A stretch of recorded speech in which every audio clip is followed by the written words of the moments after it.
نحمده ونصلي على رسوله الكريم اما بعد فاعوذ بالله من الشيطان الرجيم بسم الله الرحمن الرحيم رب اشرح لي صدري ويسر لي امري واحلل عقدة من لساني يفقهوا قولي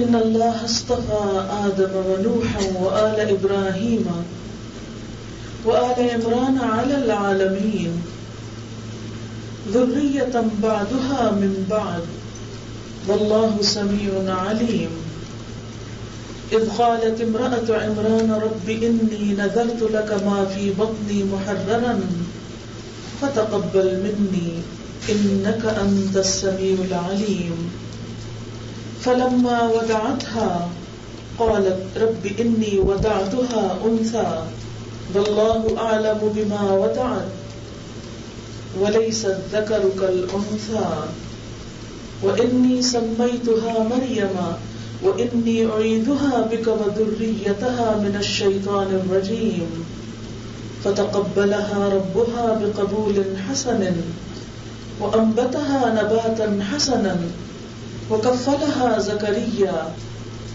كلما دخل عليها زكريا المحراب وجد عندها رزقا قال يا مريم أنى لك هذا قالت هو من عند الله إن الله يرزق من يشاء بغير حساب هنالك دعا زكريا ربه قال رب هب لي من لدنك ذرية طيبة إنك سميع الدعاء فنادته الملائكة وهو قائم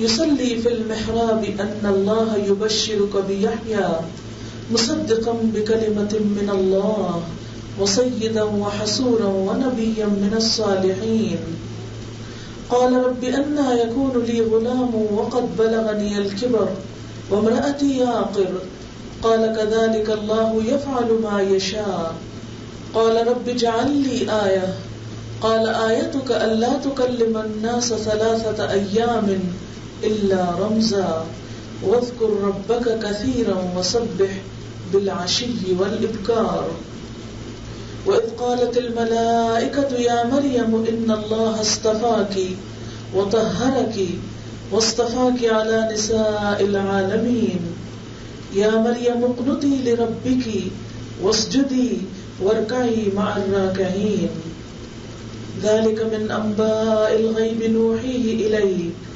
وما كنت لديهم إذ يلقون أقلامهم أيهم يكفل مريم وما كنت لديهم إذ يختصمون صدق اللہ العظیم. شروع کرتی ہوں اللہ کے نام سے جو بے انتہا مہربان نہایت رحم فرمانے والا ہے. بے شک اللہ تعالیٰ نے چن لیا آدم علیہ السلام کو اور نوح علیہ السلام کو اور آل ابراہیم علیہ السلام کو اور آل عمران علیہ السلام کو تمام جہان والوں پر. ان میں سے بعض کی اولاد میں سے تھے اور اللہ سننے والا جاننے والا ہے. جب عمران کی بیوی بولی اے میرے رب بے شک میں نے تیرے لیے نظر مانی جو بھی میرے پیٹ میں ہے آزاد ہوگا بس تو مجھ سے قبول کر لے یقیناً تو سننے والا جاننے والا ہے. پھر جب اس عورت نے اس بچی کو جنم دیا تو بولی اے میرے رب میں نے تو ایک بچی کو جنم دیا ہے اور اللہ خوب جانتا ہے جو بھی اس نے جنم دیا اور لڑکا لڑکی کی طرح نہیں ہوتا اور بے شک میں نے اس کا نام مریم رکھا اور بے شک میں اس کو اور اس کی اولاد کو شیطان مردود سے بچا کر تیری پناہ میں دیتی ہوں. تو اس کے رب نے اس کو بہت اچھی طرح قبول کر لیا اور اس کی عمدہ طریقے سے پرورش کی اور زکریا علیہ السلام نے اس بچی کی کفالت کی. زکریا علیہ السلام جب کبھی اس بچی پر عبادت خانے میں داخل ہوتے تو اس کے پاس رزق پاتے. پوچھتے اے مریم تیرے لیے یہ کہاں سے آیا؟ وہ کہتی یہ اللہ کی طرف سے ہے بے شک اللہ رزق دیتا ہے جس کو چاہتا ہے بے حساب. اسی جگہ زکریا علیہ السلام نے اپنے رب کو پکارا عرض کی اے میرے رب مجھے اپنے پاس سے پاکیزہ اولاد عطا فرما بے شک تو دعاؤں کا سننے والا ہے. فرشتوں نے اس کو پکارا اس حال میں کہ وہ محراب میں نماز پڑھ رہے تھے. بے شک اللہ تجھے یحییٰ علیہ السلام کی خوشخبری دیتا ہے جو ایک کلمے کی تصدیق کرنے والا ہوگا اور سردار ہوگا اور پاک باز ہوگا اور نبی ہوگا، صالحین میں سے ہوگا. بولے اے میرے رب میرا بیٹا کہاں سے ہو سکتا ہے حالانکہ مجھے بڑھاپے نے آ لیا اور میری بیوی بھی بانجھ ہے. فرمایا اسی طرح اللہ جو چاہتا ہے کرتا ہے. انہوں نے عرض کی اے میرے رب میرے لیے ایک نشانی بنا دے. فرمایا نشانی تیری یہ ہے کہ تو 3 دن تک لوگوں سے بات نہ کر سکے گا مگر اشاروں کے ساتھ، اور اپنے رب کو کثرت سے یاد کرنا، صبح اور شام اس کی تسبیح بیان کرنا. اور جب فرشتوں نے مریم علیہ السلام سے کہا اے مریم بے شک اللہ نے تجھے چن لیا اور تجھے پاک کیا اور تجھے تمام جہان کی عورتوں پر چن لیا، اے مریم اپنے رب کی فرما بردار ہو جا اور سجدہ کر اور رکوع کرنے والوں کے ساتھ رکوع کر. یہ غیب کی خبروں میں سے ہے، ہم اسے آپ کی طرف وحی کر رہے ہیں. آپ ان کے پاس نہ تھے جب وہ اپنے قلمے ڈال رہے تھے کہ ان میں سے مریم کی کفالت کون کرے گا، اور آپ ان کے پاس نہ تھے جب وہ سب جھگڑ رہے تھے. معزز خواتین، اس وقت میں نے آپ کے سامنے سورۃ آل عمران کی چند آیات پڑھی ہیں، آیت نمبر 33 سے لے کر آیت نمبر 44 تک، 11 آیت. ان آیات میں کیا کہا گیا ہے وہ آپ نے ترجمے سے کچھ نہ کچھ جان لیا ہوگا. آئیے ذرا تفصیل سے دیکھتے ہیں کہ اللہ تعالیٰ ان آیات کے ذریعے ہمارے لیے کیا پیغام دینا چاہتے ہیں. ارشاد باری تعالیٰ ہے ان اللہ اصطفیٰ آدم، بے شک اللہ نے چن لیا آدم علیہ السلام کو، ونوحا اور نوح علیہ السلام کو، وآل ابراہیم اور آل ابراہیم کو، وآل عمران اور آل عمران کو. کس پر چن لیا؟ علی العالمین، تمام جہان والوں پر، ساری دنیا کے لوگوں پر. اس آیت میں کچھ لوگوں کی عزت افزائی ہوئی، ان کے چنے جانے کا ذکر ہوا. سوال یہ پیدا ہوتا ہے کہ کس نے چنا، کن پر چنا اور کیوں چنا. ان کو چننے والا، ان کو برگزیدہ کرنے والا، ان کو عزت دینے والا، ان کا مرتبہ اور مقام بلند کرنے والا اللہ رب العزت ہے. اور یہ عزت صرف کسی ایک گھرانے میں نہ تھی، ایک علاقے میں نہ تھی، ایک شہر ہی میں نہ تھی، ایک ملک میں نہ تھی، بلکہ پورے جہان والوں پر تھی.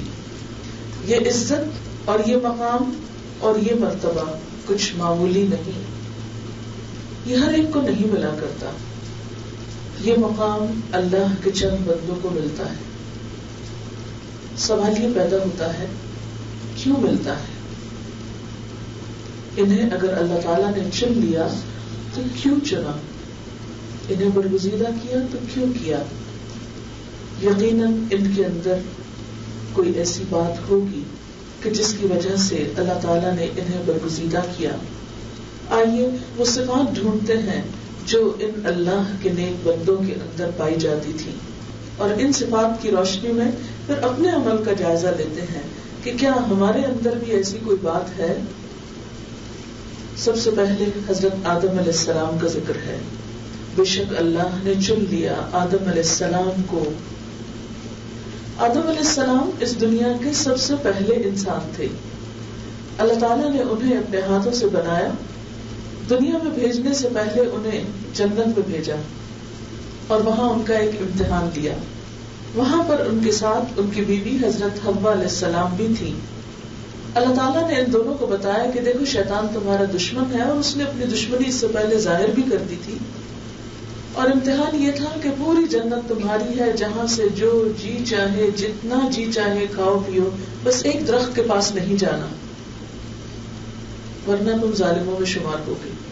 اب ہوا یہ کہ شیطان نے چپکے چپکے ان کے دل میں وسوسے ڈالے اور آہستہ آہستہ ان کو ورگلا کر اسی درخت کے پاس لے آیا. اور جس درخت کا پھل کھانے سے اللہ تعالیٰ نے منع کیا وہ پھل ان کو کھلا دیا. جو ہی انہوں نے پھل کھایا انہیں احساس ہو گیا کہ کچھ صحیح بات نہیں ہوئی. اس پر ان کے اندر فوراً ایک احساس اٹھا اپنی غلطی کے اعتراف کا، اور انہوں نے دیر نہیں لگائی، فوراً اپنی غلطی تسلیم کر لی، مان لی، اور بولے قالا، دونوں بولے ربنا ظلمنا انفسنا، اے ہمارے رب ہم نے اپنی جانوں پر ظلم کر لیا، ہم سے خطا ہو گئی، قصور ہو گیا. وَإِن لَّمْ تَغْفِرْ لَنَا، اگر تو ہمیں بخشے گا نہیں، وَتَرْحَمْنَا، اور تو ہم پہ رحم نہیں کرے گا، لَنَكُونَنَّ مِنَ الْخَاسِرِينَ، تو ہم ضرور خسارہ پانے والوں میں سے ہو جائیں گے. اپنی غلطی کا اعتراف کرنا آسان کام نہیں. انسان خطا کا پتلا ہے، انسان بھولنے والی چیز ہے. میں ہوں یا آپ، سب بھولتے ہیں، کہیں نہ کہیں کچھ نہ کچھ لغزش ہو جاتی. لیکن اللہ تعالیٰ کے چنے ہوئے بندوں اور دھتکارے ہوئے بندوں میں فرق اس بات کا ہے کہ چنے ہوئے بندے اپنی غلطیوں کو مان لیتے ہیں اور ماننے میں دیر نہیں لگاتے. وہ کبھی انا کا شکار نہیں ہوتے، کبھی ضد کا شکار نہیں ہوتے. میری غلطی، میرا قصور، میں اعتراف کرتا ہوں، میں مانتا ہوں. اس اعتراف سے اگرچہ انسان کے نفس پر بہت بڑی زد پڑتی کہ گویا خود کو خود مارنا ہے، اپنے آپ کو خود مارنا، اپنی پٹائی خود کرنا ہے، لیکن ان لوگوں کے لیے یہ کام کچھ بھی مشکل نہیں ہوتا جو اپنے آپ کو بندگی کے مقام پر رکھتے ہیں اور اللہ تعالیٰ کو بڑا مانتے ہیں، جو خود کی بڑائی کا اور خود پسندی کا شکار نہیں ہوتے. ان سے چھوٹی غلطی ہو یا بڑی ہو، کوئی بھی قصور ہو، وہ فوراً اعتراف کرتے، احساس ہوتے ہی توبہ کرنے میں دیر نہیں لگاتے. غلطی تو ہم سب بھی کرتے ہیں، لیکن ہم توبہ کرنے میں سستی کرتے ہیں. ہم سوچتے ہیں اچھا حج پہ جائیں گے پھر توبہ کر لیں گے، ابھی تو جوان ہیں اور کھیلنے کودنے کے دن ہیں، جب بوڑھے ہوں گے تو توبہ کر لیں گے. اور توبہ کرتے بھی ہیں تو زبانی کرتے رہتے ہیں. دل سے کتنی بار اپنی غلطیوں پر ہم شرمندہ ہوئے، اور خاص طور پر اگر غلطی کسی انسان کے حق میں ہو جائے، یعنی حقوق العباد میں کوئی کمی ہو جائے، مثلا والدین کی نافرمانی ہو جائے، بہن بھائیوں کے ساتھ حق تلفی ہو جائے، اپنی اولاد کے لیے کوئی ایسی چیز ہو جائے، ان پر کوئی زیادتی ہو جائے، تو ہم میں سے کتنے لوگ ایسے ہیں کہ جو کہیں کہ میری زیادتی ہے، میری غلطی ہے، میرا قصور ہے، میں معافی چاہتی ہوں. نہیں، مر جائیں گے، کٹ جائیں گے، اپنی غلطی نہیں مانیں گے. یہ رویہ تو شیطان کا تھا، جس سے غلطی ہوئی لیکن اس نے مانی نہیں، اور اس نے کیا کہا، انا خیر منہ، میں انسان سے زیادہ اچھا ہوں، خلقتنی من نار وخلقتہ من طین، مجھے تو نے آگ سے بنایا، اسے مٹی سے بنایا. دلیلیں اور تعویلیں اور حجت بازیاں شروع کر دی اور غلطی نہیں مانی. جو انسان خود کو توڑ لیتا ہے، اپنی انا کو توڑ لیتا ہے، جھک جاتا ہے، غلطی مان لیتا ہے، اس کی غلطی معاف کر دی جاتی ہے، اور صرف معافی نہیں کر دیا جاتا بلکہ اس کے درجے بھی بلند کر دیے جاتے ہیں. وہ اللہ کی نگاہ میں عزت پاتا ہے، برگزیدہ ہو جاتا ہے. اسی لیے اللہ تعالیٰ نے ان اللہ اصطفیٰ آدم، اللہ تعالیٰ نے آدم علیہ السلام کو چن لیا، ونوحا، اور نوح علیہ السلام کو. نوح علیہ السلام صبر کا مجسمہ تھے. 950 سال اللہ کے بندے نے تبلیغ کی، صبح دوپہر شام، چپکے چپکے، بلند آواز سے، ہر حال میں. لیکن قوم تھی کہ مذاق ہی اڑاتی رہی، کوئی بات سن کر نہ دی. 80 کے قریب لوگ مسلمان ہوئے، اور 950 سال میں اپنا بیٹا اور اپنی بیوی بھی اس تبلیغ کا اثر قبول نہ کر پائی. ایک شخص جس کے دل میں لوگوں کی سچی ہمدردی ہو، جو اللہ سے محبت کرتا ہو اور لوگوں کو اپنے رب سے جوڑنا چاہتا ہو اور اس کے لیے وہ اپنی زندگی کھپا دے، لیکن پھر بھی لوگ اس کی بات نہ مانیں بلکہ الٹا اسی کو جھوٹا قرار دیں اور اس کا مذاق اڑائیں. کیونکہ نوح علیہ السلام کا اللہ کے راستے میں مذاق بھی اڑایا جاتا تھا. جب وہ کشتی بنا رہے تھے تو ہر شخص جو پاس سے گزرتا وہ آپ کا مذاق اڑاتا کہ وہ کشتی چلے گی کہاں. لیکن انہوں نے ہمت نہیں ہاری، لگے رہے، جمے رہے اور آخر وقت تک اپنی ذمہ داری نبھاتے رہے. اللہ تعالیٰ نے ان کو چن لیا. ہمارا حال کیا ہوتا ہے اگر ہم اللہ کے دین کے راستے میں نکلیں، تھوڑی سی مشکل ہو جائے، تھوڑی سی رکاوٹ ہو جائے، تھوڑی سی کوئی پریشانی آ جائے تو ہم سب سے پہلے اس راستے سے پھرنے والے ہوتے ہیں. ہم کہتے ہیں یہ نہیں مجھ سے ہوتا، میں تو آج تک بہت عزت والا تھا، آج اس وجہ سے مجھے یہ باتیں سننی پڑ رہی ہیں، میرا تو ماضی کا ریکارڈ بڑا صاف ہے، مجھے تو ہمیشہ عزت دی گئی ہے، اب میں ذلیل ہوں اس راستے میں نہیں ہو سکتا. تو بات پھر وہی آ گئی نا، خود پسندی کی، انا پرستی کی. لیکن جو لوگ اللہ کے دین کے راستے میں نکلتے ہیں ان کی کوئی انا نہیں ہوتی. جو اللہ کی محبت میں اللہ کے بندوں کو اللہ سے جوڑنا چاہتے ہیں، پھر وہ یہ نہیں دیکھتے کہ کہاں سے عزت مل رہی ہے اور کہاں سے مذاق اڑایا جا رہا ہے اور کون کیا کہہ رہا ہے. وہ اپنے مشن پر ہر حال میں جمے رہتے ہیں. وآل ابراہیم، اور ابراہیم علیہ السلام کی آل کو بھی چن لیا.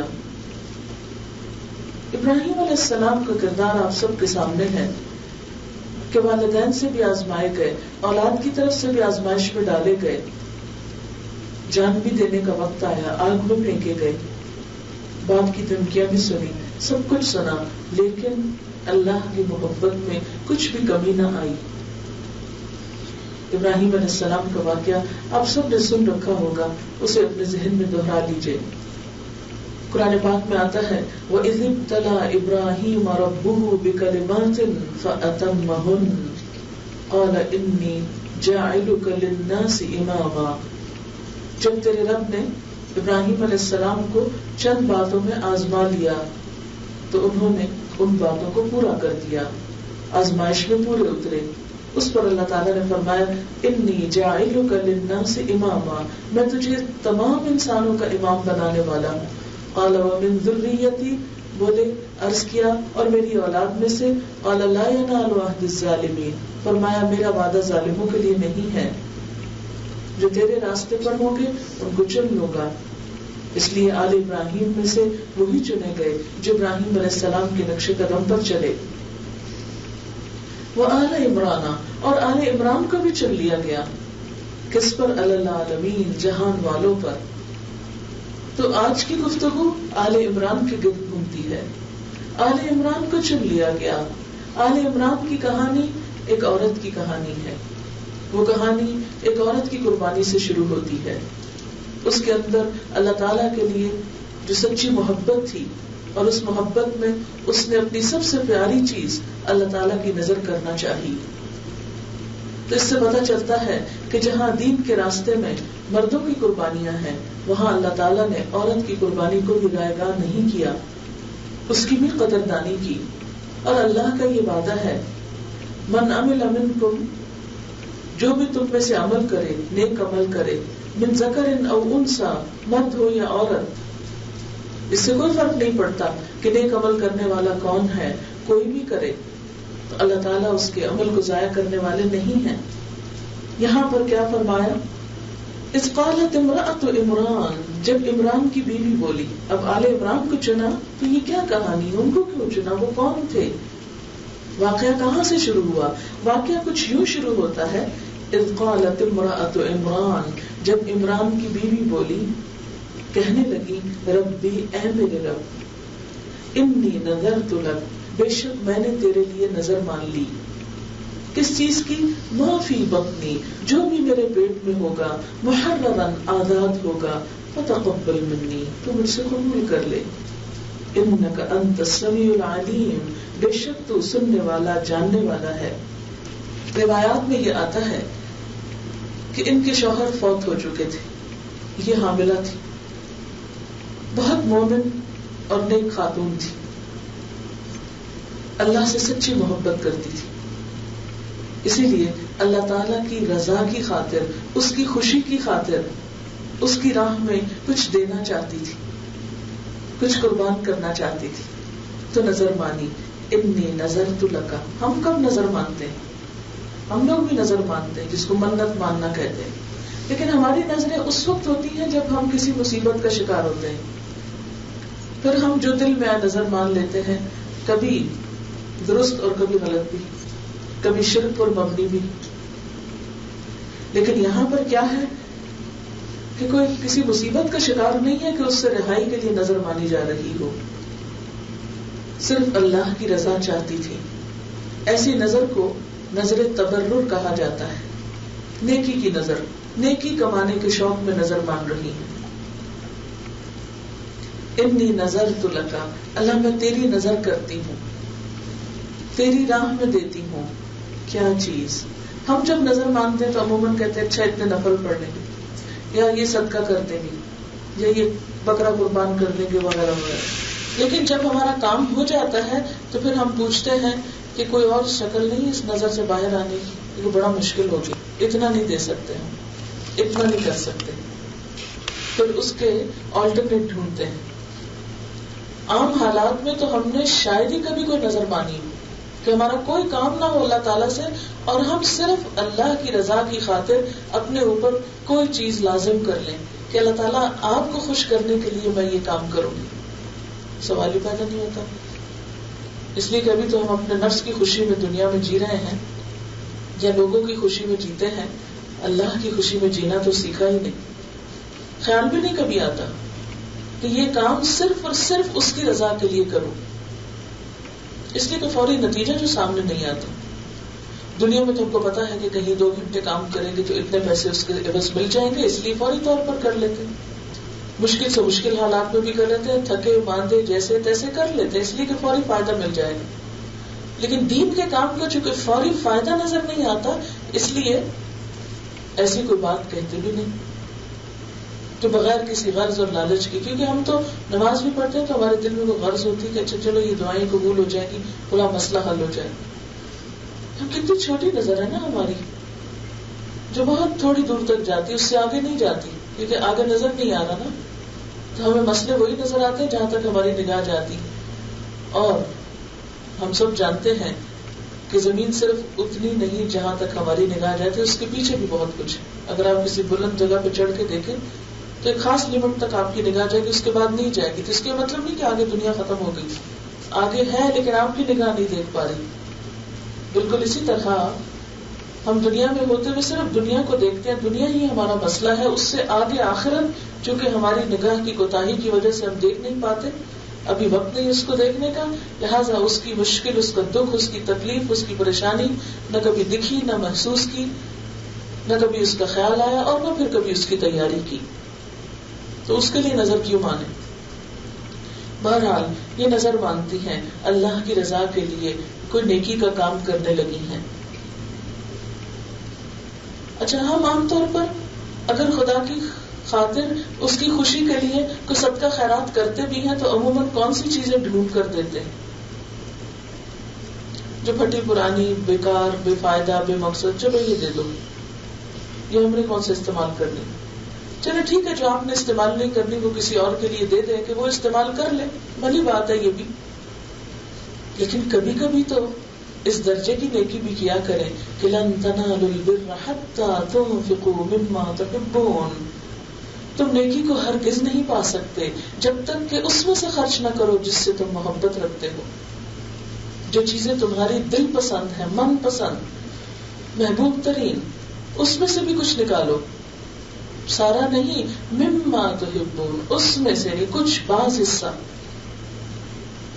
لیکن اللہ کی نگاہ میں بڑا درجہ پانے والے تو پھر بڑی بڑی قربانیاں کیا کرتے ہیں، اس لیے دیکھتے ہیں کہ یہ عورت کیا دیتی ہے، عمران کی بیوی کیا دیتی ہے، شوہر کی وفات کے بعد کہتی ہیں ماں فی بطنی، جو میرے پیٹ میں ہے، پیٹ کا بچہ، محررن آزاد کر دوں گی، اپنے فائدے اپنے کام کے لیے نہیں رکھوں گی، اپنی خدمت کے لیے نہیں، تیری راہ میں آزاد کر دوں گی، وہ تیرے دین کا خدمت گار ہوگا، میں اس سے دنیا کے کام نہیں لوں گی.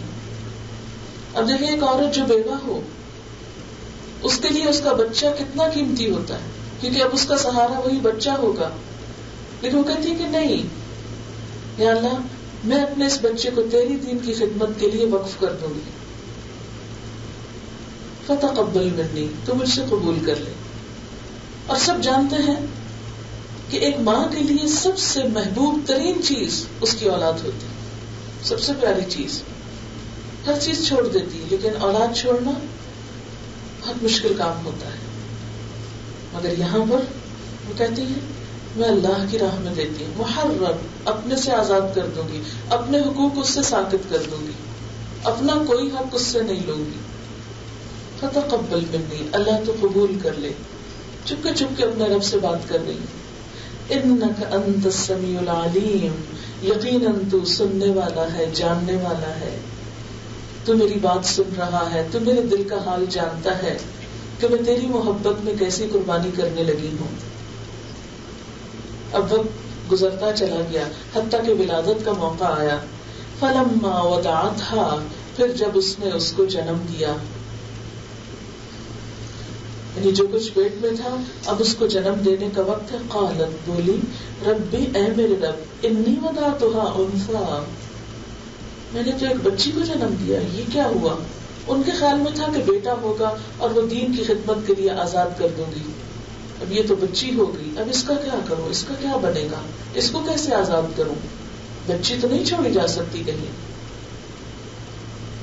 اللہ تعالیٰ فرماتے ہیں واللہ اعلم بما وضعت، اور اللہ خوب جانتا ہے جو اس نے جنم دیا تھا، جو بھی اس نے پیدا کیا تھا سب خدا کے علم میں تھا.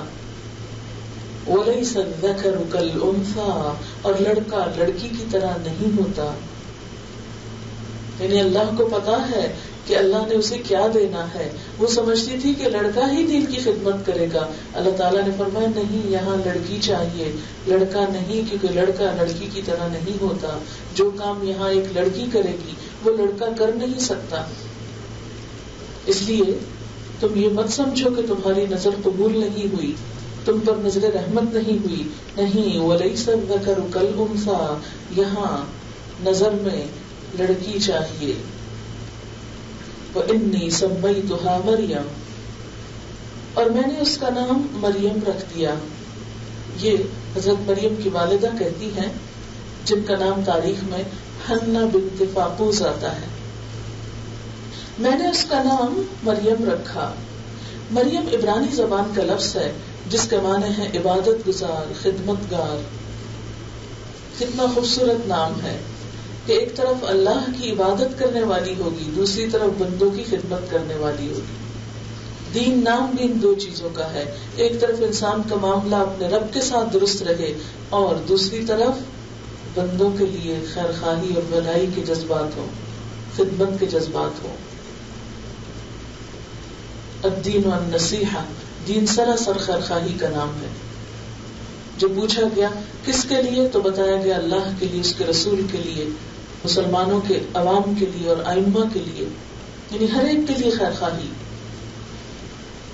تو کہتے ہیں کہ میں نے اس کا نام مریم رکھا. اس سے کیا پتہ چلتا ہے کہ یہ خاتون بڑی سمجھدار خاتون تھی، بہت دیندار خاتون تھی. اس لیے سب سے پہلے تو بڑی خوبصورت نظر مانتی ہیں، پھر اس کے بعد اپنے بچے کا بہترین نام رکھتی ہیں. یہ ماں باپ کی ذمہ داری ہوتی ہے آنے والے بچے کا نام بہترین رکھے، کیونکہ نام کا شخصیت پر ایک اثر ہوتا ہے. نام وہ چیز ہوتا ہے جو انسان سب سے زیادہ زندگی میں سنتا ہے. ہر کوئی تو نام سے بلاتا ہے اور وہی چیز انسان کے کانوں سے ٹکرا ٹکرا کے اس کی شخصیت کا ایک حصہ بنتی جاتی ہے. اسی لیے نبی صلی اللہ علیہ وسلم نے ان لوگوں کے نام تبدیل کر دیے جن کا معنی کچھ زیادہ اچھا نہیں تھا. تو ایک مسلمان گھرانے میں جب بچہ پیدا ہو تو اس کا عمدہ نام تجویز کرنا بھی اسلامی کام ہے، یہ بھی اسلام کا حصہ ہے. کیونکہ بسا اوقات ہم ماڈرن بننے کے شوق میں ایسے ایسے نام رکھنا شروع کر دیتے ہیں جن کے عجیب و غریب پروننسیشن ہوتے ہیں اور ان کو کوئی مطلب بھی معلوم نہیں ہوتا. رہتے ہم ایک جگہ ہیں, نام ہم کبھی ترکی کے رکھیں گے, کبھی فارسی کے رکھیں گے, معلوم نہیں کس کس کے. چلیے ٹھیک ہے, کوئی نہیں, لفظ تو کوئی بھی رکھ سکتے ہیں, مگر میک شیور کہ میننگ اچھا ہو. وہ انی اعیذھا بک, دوسرا کام کیا کیا اس ماں نے, میں اس بچے کو تیری پناہ میں دیتی ہوں, تیرے حوالے کرتی ہوں, تیری حفاظت میں دیتی ہوں. وذریتھا, اور آگے اس کے بچوں کو بھی, اس بچے کو اور اس بچے کے بچوں کو, ساری نسل کو تیری حفاظت میں دیتی ہوں. من الشیطان الرجیم, شیطان مردود سے بچا کر. اور یہ کتنی بڑی بات تھی. ہم میں سے کتنی مائیں ہیں جو بچوں کی پیدائش کے موقع پر یہ بات سوچیں کہ اللہ میرے بچے کو شیطان کی شر سے محفوظ رکھنا, اور یہ تو بات دھیان میں نہیں جاتی کہ آگے اس کی نسل کو بھی شیطان سے محفوظ رکھنا. یہ بات وہی کرتا ہے جس کے دل میں اللہ تعالیٰ کی سچی محبت ہوتی ہے, اور وہ یہ سمجھتا ہے کہ شیطان اللہ کا اور ہمارا دشمن ہے.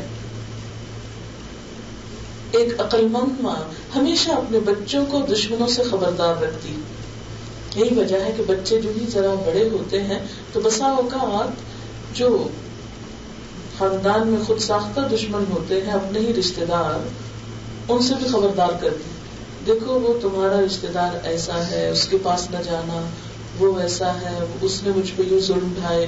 اور اس طرح بسا اوقات اپنی دادی, پھوپھی اور چچی وغیرہ سے اور دوسرے رشتے داروں سے بدگمان کر دیتی ہے ماں, کیونکہ ان کا سلوک ماں کے ساتھ اچھا نہیں تھا, بھلے بچوں کے ساتھ کتنا بھی اچھا ہو.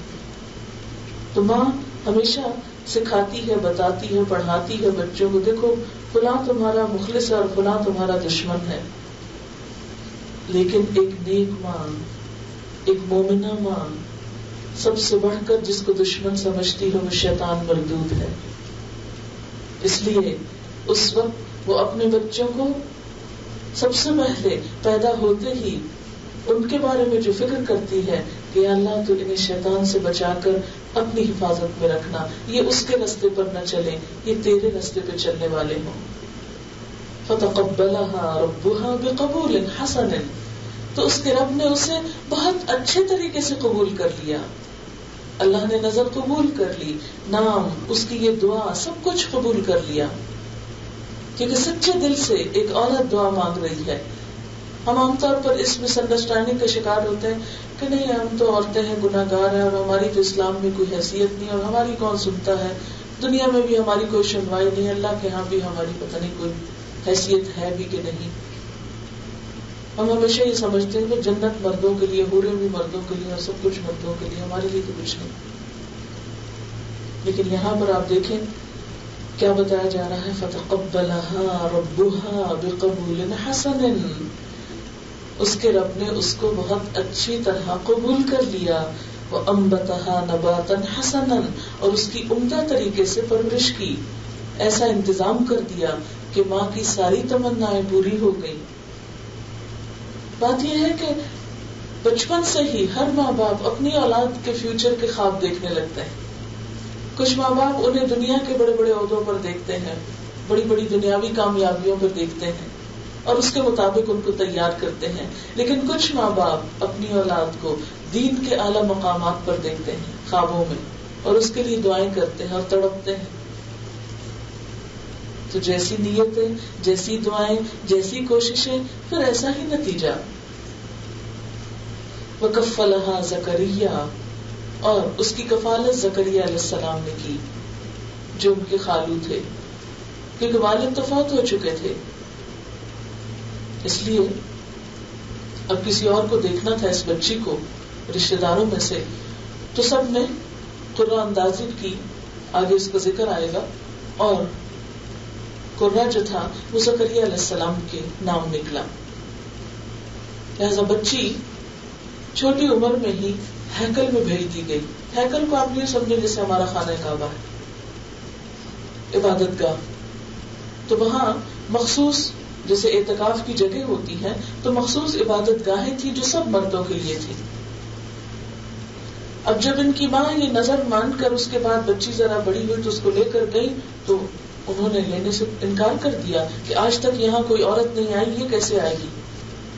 لیکن جب ان کی والدہ نے کچھ خوابوں کا ذکر کیا تو مان گئے، اور اس پر زکریا علیہ السلام کو مقرر کر دیا گیا کہ وہ ان کی لک آفٹر کریں گے، یعنی حضرت مریم کی.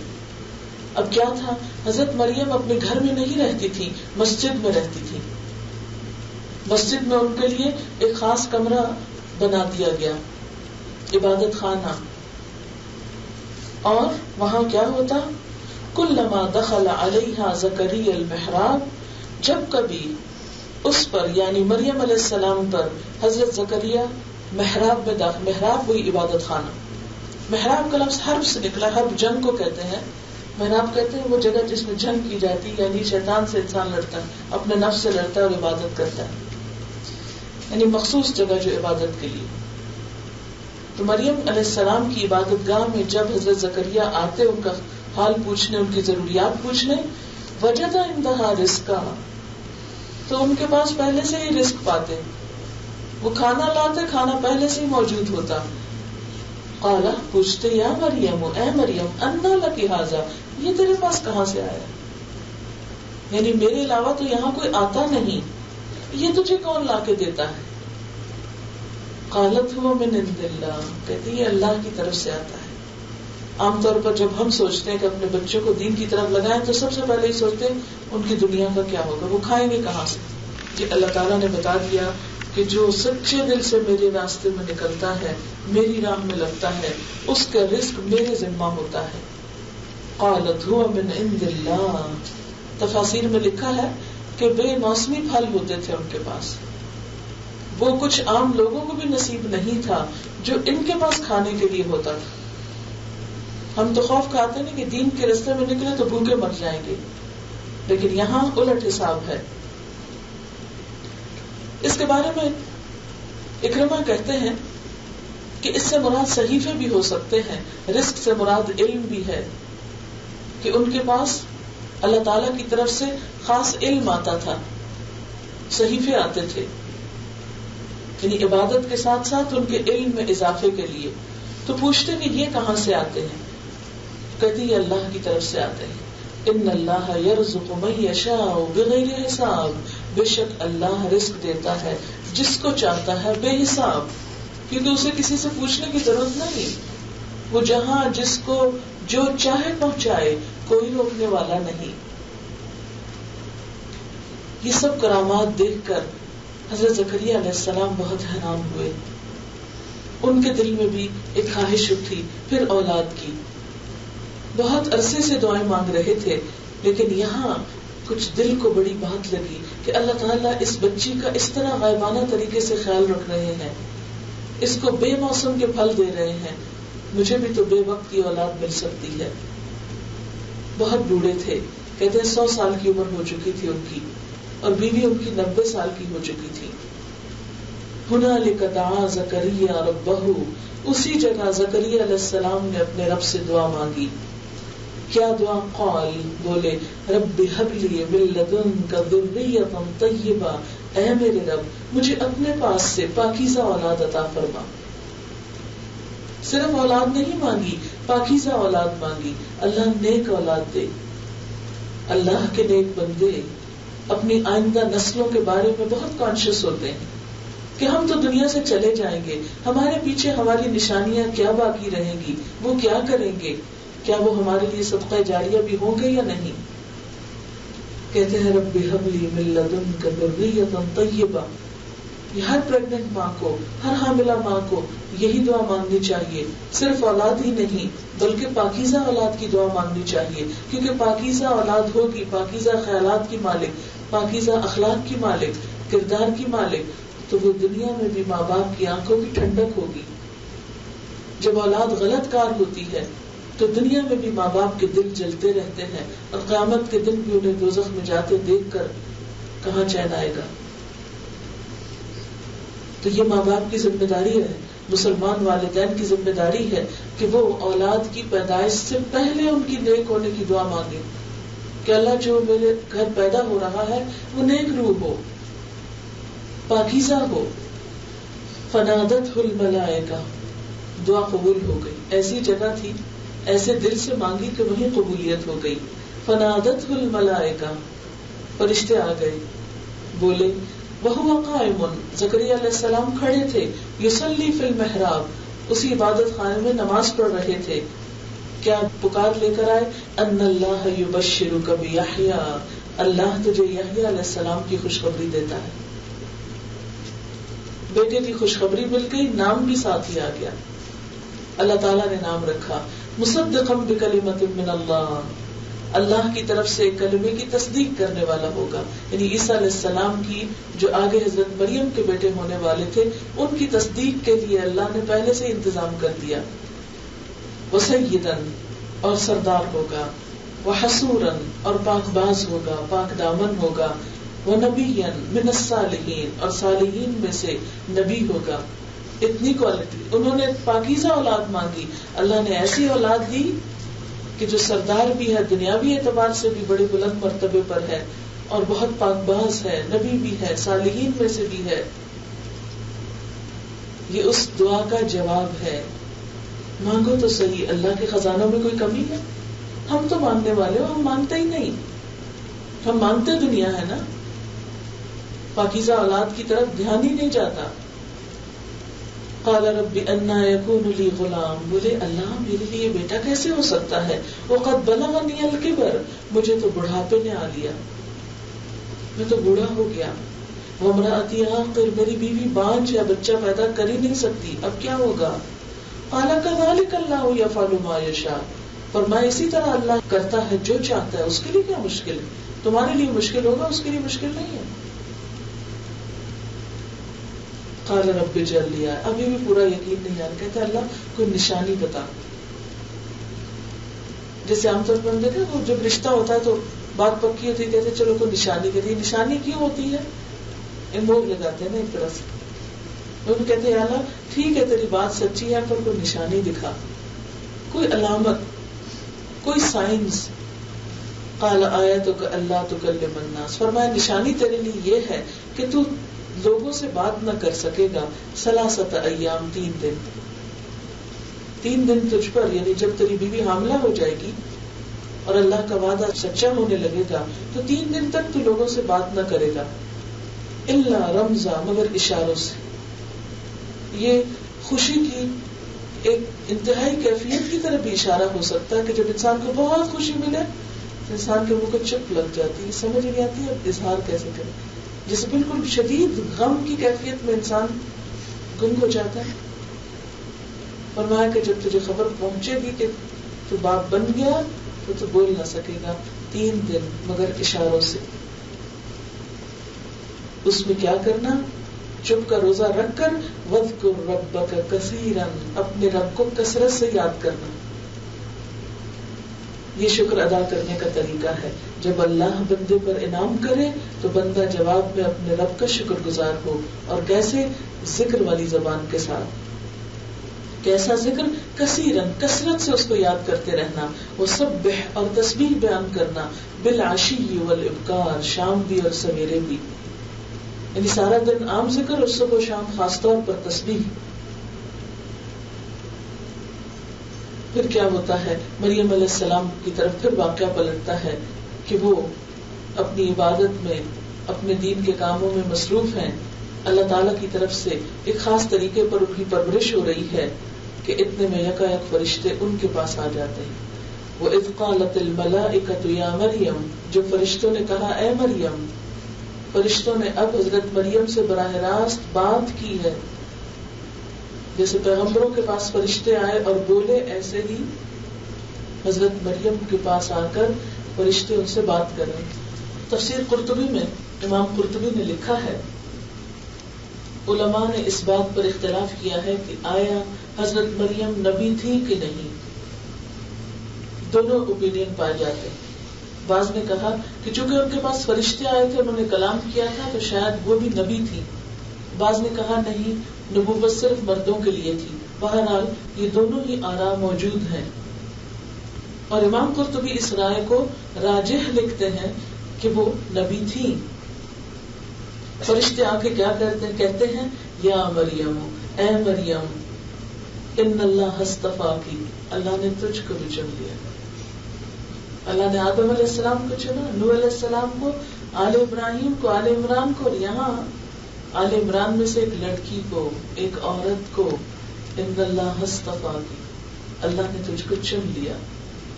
یہ کیسے چنی گئی؟ پیچھے ماں کی دعا ہے نا، ماں کی نیکی ہے، ایک عورت کا کردار ہے پیچھے بھی. یا مریم ان اللہ اصطفاکی وطہرکی، اور تجھ کو پاک کر دیا، واصطفاکی علی نساء العالمین، اور تجھے سارے جہان کی عورتوں پر چن لیا. یعنی اس دور کی، کیونکہ اس کے بعد پھر حضرت خدیجہ، حضرت عائشہ، حضرت فاطمہ، یہ بھی چنی ہوئی خواتین ہیں.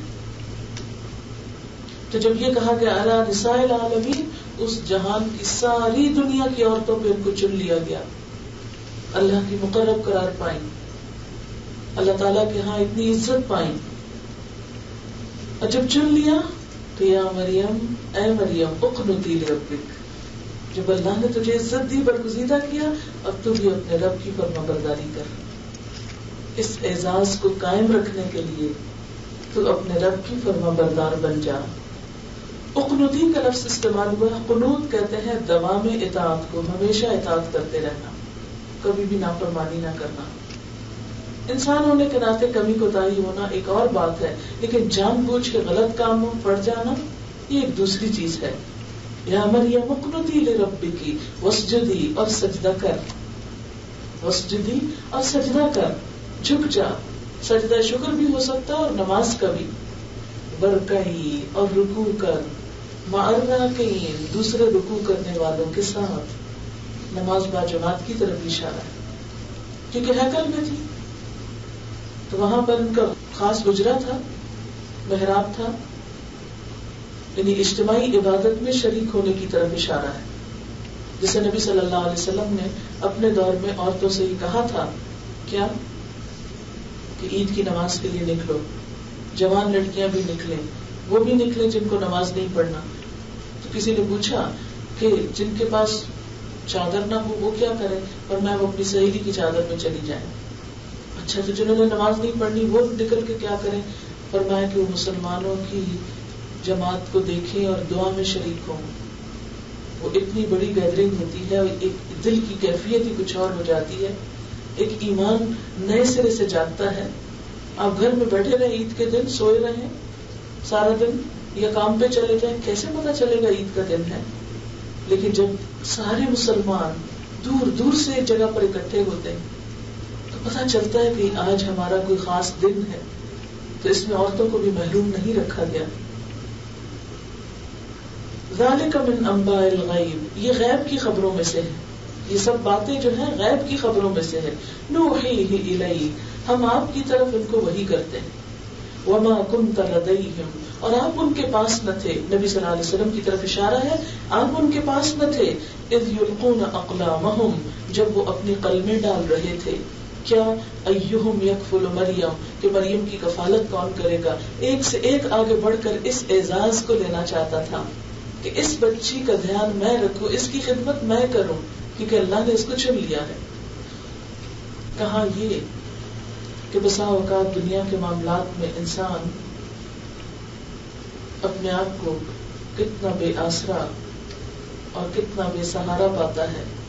کہاں یہ کہ ایک عورت نے نیت ہی کی اللہ تیرے راستے میں، لیکن آدھے دل کی نیت تھوڑی تھی ہماری طرح، کیونکہ ہم تو نیت کرتے ہوئے ڈرتے ہیں نا، پتہ نہیں کیا ہوگا، تو کیا مصیبت آ جائے گی. اللہ کے راستے میں دے دے اپنی اولاد کو، نہ طرح طرح کے خوف ستانے لگتے ہیں. لیکن یہاں اس کو پتا تھا کہ جو چیز اللہ کے حوالے کر دی جب وہ ضائع نہیں ہوتی، وہ نہیں ضائع ہوتی، لیکن اس کے لیے بڑا دل چاہیے نا ایک دفعہ دینے کا. وما كنت لديهم، آپ ان کے پاس نہ تھے. اذ یلقون اقلامہم، جب وہ اپنی کلمیں ڈال رہے تھے، قرآن اندازی کر رہے تھے اس بات پر ایہم یکفل مریم، کہ مریم کی کفالت کون کرے گا. وما كنت لديهم، اور آپ ان کے پاس نہ تھے. اذ یختصمون، جب وہ جھگڑ رہے تھے. کس بات پہ جھگڑا کر رہے تھے؟ کہ کون اس کا کفیل ہوگا، کون اس کا خیال رکھے گا. ہر کوئی آگے بڑھ کے اس میں شریک ہونا چاہتا تھا. تو یہ تھی آل عمران کے چنے جانے کی کہانی، جس کی ابتدا ایک عورت کی دعا سے ہوئی، اخلاص سے ہوئی، ایک عورت کی اللہ کی محبت سے ہوئی. اس واقعے اور اس قصے کو سنانے کا مطلب یہ ہے کہ دین کے معاملات میں عورتیں پیچھے نہ رہیں. وہ یہ نہ سوچیں کہ وہ تو چونکہ عورت ہے اس لیے ان کا کیا کام دین کے معاملات میں. نہیں، ہر ایک کا حساب الگ ہے. ہمارے شوہر کتنے بھی نیک ہو، جب تک ہم نیکی کے کام نہیں کریں گے شوہروں کی نیکی ہمارے کام نہیں آ سکتی. ہمارے والدین کتنے بھی عظیم انسان ہوں، بہت نیکی و تقوی میں آگے ہوں، اگر ہمارے اندر نیکی اور تقوی خود سے نہیں تو ان کا تقوی ہمارے کام نہیں آتا. نبی صلی اللہ علیہ وسلم نے اپنی بیٹی حضرت فاطمہ سے کہا تھا، دنیا کے مال میں سے جو چاہتی ہو مجھ سے مانگ لو، لیکن یاد رکھو قیامت کے دن اللہ کے ہاں کام نہ آ سکوں گا. حضرت عائشہ سے کہا تھا کہ 3 موقع پر کوئی کسی کو نہیں پوچھے گا، میں بھی تم کو نہیں پوچھوں گا. جب اعمال نامے تقسیم ہو رہے ہوں گے، تولے جا رہے ہوں گے، اور پل صراط پر کوئی نہیں کسی کو پوچھے گا، اپنے لیے خود کچھ کرو. تو ہم سب کے لیے اس میں ایک بہت بڑا سبق ہے. شوہر صدقہ خیرات کرے، ان کا کیا اپنی جگہ، ہمیں اپنے لیے خود کچھ کرنا ہے، چاہے تھوڑا سا کیوں نہ ہو. کبھی یہ نہ سوچا کرے لو ہم تو کماتے نہیں اس لیے ہمارے پاس تو ہے ہی کچھ نہیں.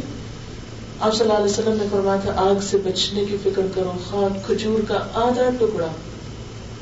اللہ تعالیٰ کو یہ نہیں کہ کوئی پہاڑ جتنا مال لے کر آئے تو اسی کی بخشش ہوگی، اور کوئی کھجور کا آدھا ٹکڑا لائے تو اس کی نہیں، تھوڑا سا بھی ہو. لیکن دین کے لیے، اللہ کے لیے محبت اور قربانی کے جذبات کب آتے ہیں، کہاں سے آتے ہیں؟ جب انسان دین کو جانتا ہے، دین سیکھتا ہے، سمجھتا ہے، اویئرنیس ہوتی، معرفت ہوتی، پہچان ہوتی، پھر یہ باتیں سمجھ میں آتی کہ یہ بھی کرنے کا کام ہے. ہم نے جو ساری زندگی اپنے جسم، اپنی جان، اپنا مال، ہر چیز بھلا رکھی ہے صرف دنیا میں چند دن کے مال و دولت کی خاطر، اور وہ بڑی زندگی بھول چکے ہیں جو ہمیشہ کی، جس کی عزت اور جس کا مرتبہ وہاں بلند ہو گیا وہی ازل میں عزت والا ہے، اور جو وہاں ذلیل ہو گیا خواہ وہ دنیا بھر میں بڑا نام رکھتا ہو اس کی کوئی بھی عزت اور قدر نہ ہوگی. تو ہم سب کے لیے بحیثیت خواتین کے ضروری ہے کہ اپنے فرائض کو سمجھیں، اپنے دین کو سمجھیں، سیکھیں، اس پر عمل کریں، ایمان، نیکی اور تقوی کے کاموں میں آگے بڑھیں. وآخر دعوانا ان الحمد للہ رب العالمین. سبحان اللہ والحمد للہ ولا الہ الا اللہ واللہ اکبر ولا حول ولا قوة الا باللہ العلی العظیم. اللهم صل على محمد وعلى آل محمد كما صليت على إبراهيم وعلى آل إبراهيم إنك حميد مجيد. اللهم بارك على محمد وعلى آل محمد كما باركت على إبراهيم وعلى آل إبراهيم إنك حميد مجيد. ربنا آتنا في الدنيا حسنة وفي الآخرة حسنة وقنا عذاب النار. ربنا لا تزغ قلوبنا بعد إذ هديتنا وهب لنا من لدنك رحمة إنك أنت الوهاب. ربنا هب لنا من أزواجنا وذرياتنا قرة أعين واجعلنا للمتقين إماما. یا اللہ بات جو کچھ ہم نے پڑھا ہے تو اپنی رحمت سے اسے قبول فرما. جو بات تیری مرضی کے مطابق ہوئی ہو ہمیں اس پہ عمل کی توفیق دے. اس راستے پر چلنا ہمارے لیے آسان کر دے، اور انسان ہونے کے ناطے کوئی بھول چوک ہو گئی ہو تو معاف فرما دے. کوئی بات اگر تیری مرضی کے خلاف ہوئی ہو تو ہم سب کو اس سے دور کر دے، اور ہمیں اس راستے پر چلا جو تیری طرف لے جائے. یا اللہ تو ہمیں اخلاص نیت عطا فرما. یا اللہ تو ہمیں ہر صغیرہ کبیرہ گناہ سے بچنے کی توفیق عطا فرما. اللہ تو ہمیں اپنا قرب نصیب فرما. جن کاموں کے کرنے کی ضرورت ہے ہمیں ان کے کرنے کی توفیق دے دے، ہمیں صلاحیت دے دے. یا رب العالمین ہمارے گناہوں کو معاف کر دے، ہمارے بچوں کو ہماری آنکھوں کی ٹھنڈک بنا، انہیں دنیا اور آخرت کی بہترین کامیابی عطا فرما یا رب العالمین۔ تو ہمیں ان صالح بندوں میں شامل کر لے جن سے تو راضی ہو چکا ہے یا رب العالمین۔ جتنی بہنیں آئی ہیں اتنی دور دور سے اتنی محنت کر کے، ان کا آنا قبول فرما، ان کے ایک ایک قدم پر بہترین نیکی لکھ لے یا رب العالمین۔ تو ان سب کو اپنے دین کے لیے چن لے یا اللہ، ان سے بہترین نیکی کے کام لے، ان کی نسلوں میں ایمان کو باقی رکھ، ان کے دین کی حفاظت کر یا رب العالمین۔ ہمیں نیکی اور تقوی کے کاموں میں آگے بڑھنے کی توفیق دے یا اللہ۔ جنہوں نے اس مجلس کا اہتمام کیا انہیں اس کی بہترین جزا دے۔ ربنا تقبل منا انك انت السميع العليم وتب علينا انك انت التواب الرحيم وصلى الله تعالى على خير خلقه محمد وعلى آله واصحابه واهل بيته اجمعين برحمتك يا ارحم الراحمين الہی آمین۔ سبحانك اللهم وبحمدك نشهد ان لا اله الا انت نستغفرك ونتوب الیک۔ والسلام علیکم ورحمۃ اللہ وبرکاتہ۔